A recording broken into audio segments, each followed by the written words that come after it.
Welcome back to our ladder programming video series. Our next topic is one of the core building blocks of ladder logic, PLC coils. In this video, I'll explain how coils function and how you can apply them in your programs. In a ladder program, a coil is one of the basic elements used to represent an output. It is shown using this symbol, and it can represent either a direct output or an indirect output. In simple terms, an output can be a physical device, like a lamp or motor, or it can be an internal output that exists only inside the PLC program. When we assign a physical output to a coil, the PLC can directly energize the connected device. At the same time, we can also assign a virtual output to a coil, which works like an internal relay inside the PLC. Before PLCs were introduced, relays were used to automate processes. In a standard relay, it works like a switch. When the coil is energized, the connected device operates. PLCs replaced these physical relays, but the concept remained the same. That's why the term coil is still used, and it gives you an idea of what it does. In ladder logic, instead of energizing a physical coil, we energize it through programming. Depending on the requirement, we may need a coil that stays energized for a long time, or a coil that activates only once. To handle these different situations, PLCs provide four main types of coils used in ladder programming. In a ladder program, there are four main types of PLC coils. In this session, we'll look at what each type is and why these four coil types are used in ladder logic. The four types are standard coil, latch coil, unlatch coil, and internal coil. These are the key coil types used to build ladder logic. Before we go into the different types of PLC coils, let's first understand how a coil actually works in a ladder program. This basic idea will help you easily understand the remaining topics. Coils are usually placed on the right side of the rung. Everything placed before the coil is called the logic. This logic can include input contacts, internal conditions, or any other logic elements. When this logic becomes true, the coil also becomes true, or in other words, the coil becomes energized. Let's build a simple example to understand this. I'll place two normally open contacts in series, followed by a coil. Here, normally open contact series is called the logic in the rung. Now let's test the program. First, I'll turn on contact 1. Watch the coil, nothing happens. Next, I'll turn on contact 2. And now the coil energizes. This is as simple in logic. Both normally open contacts must turn on for the coil to energize. When both contacts are true, we say the logic before the coil is true, or simply, the rung is true.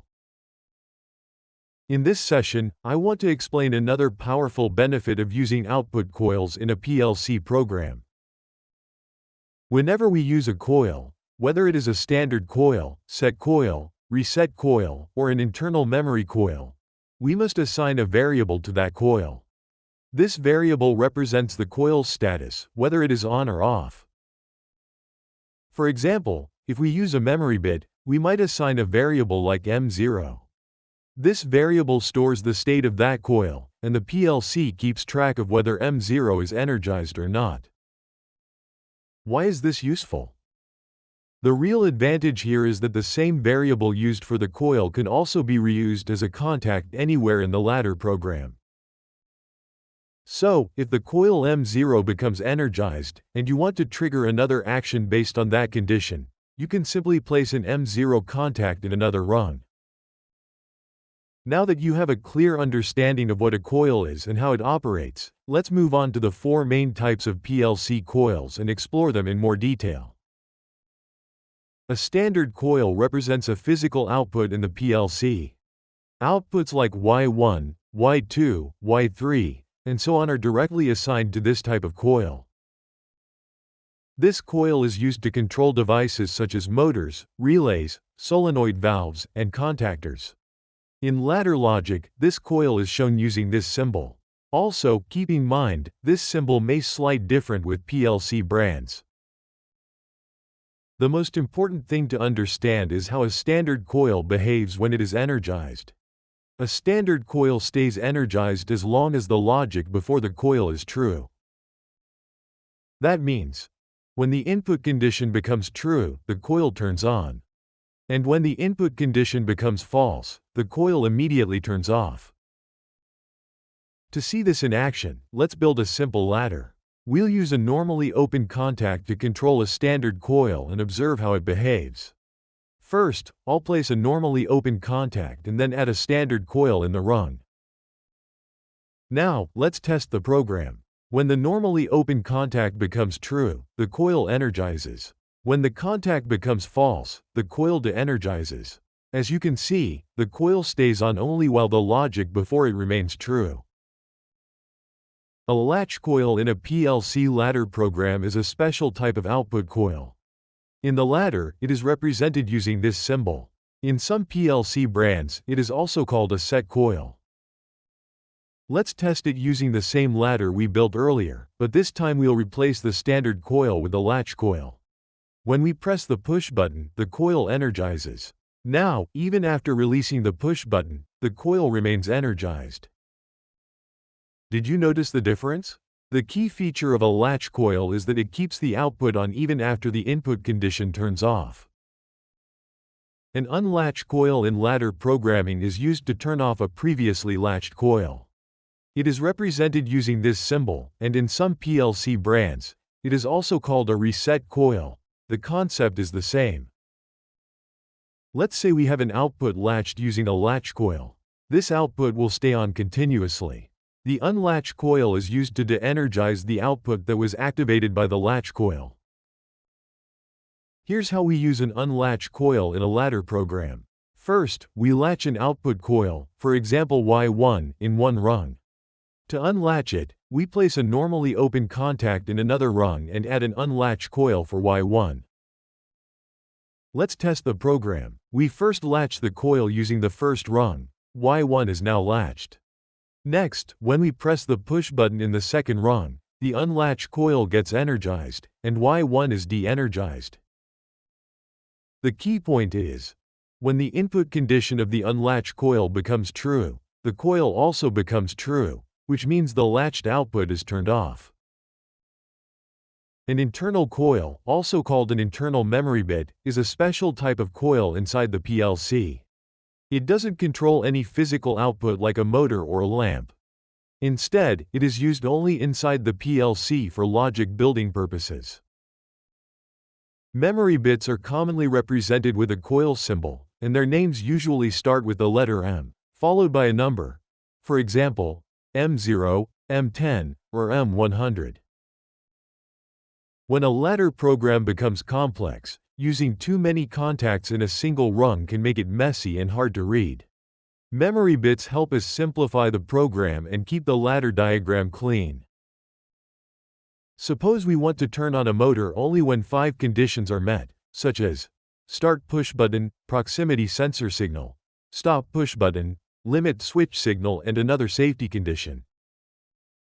If we place all these contacts in one rung to directly energize the motor, the rung becomes long, complicated, and difficult to manage. Also, if you need to turn the motor on at multiple stages in the program, you would have to repeat the same long logic again and again. That is not efficient. How memory bits solve this? Instead of energizing the physical motor output directly, we can energize a memory bit. This memory bit will store the result of all those conditions. When all 5 conditions are true, the memory bit becomes true. Now, whenever you need to turn on the motor anywhere in the program, you simply use one normally open contact of that memory bit. So this single memory bit represents the entire complex logic. In simple words, the memory bit holds the final decision of a complex logic. Once the memory bit is energized, you can use it anywhere else in the program to control the physical output. This is how we can save our physical output coil by using internal memory bits inside the PLC. That's why internal coils or memory bits are extremely useful in PLC programming. Hope you get a clear idea now why PLC offers several types of coil. Now we will compare each type of coil for your further understanding. Standard output coil, energize as long as input condition is true. Latch coil, becomes energize once rung becomes true and stay on. Unlatch coil, becomes true when the input condition is true and turn off the latch coil. Memory bit, become energized same as standard coil. Alright, now that you understand the concept, let's look at a real-world example to make this clear. We will see how to build a simple ladder diagram for motor control using a start and stop push button. We'll also add an indicator lamp to show when the motor is running. First, place a normally open contact for the start push button. Next, add a latch coil for the motor output.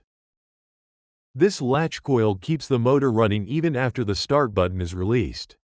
In this case, we are not using a memory bit, because the logic is simple and does not require additional internal coils. Then we want to add a contact for the stop button. We place normally open contact in a separate rung and place unlatch coil for the motor stop, because we used latch coil. So we need to use unlatch coil for the motor stop.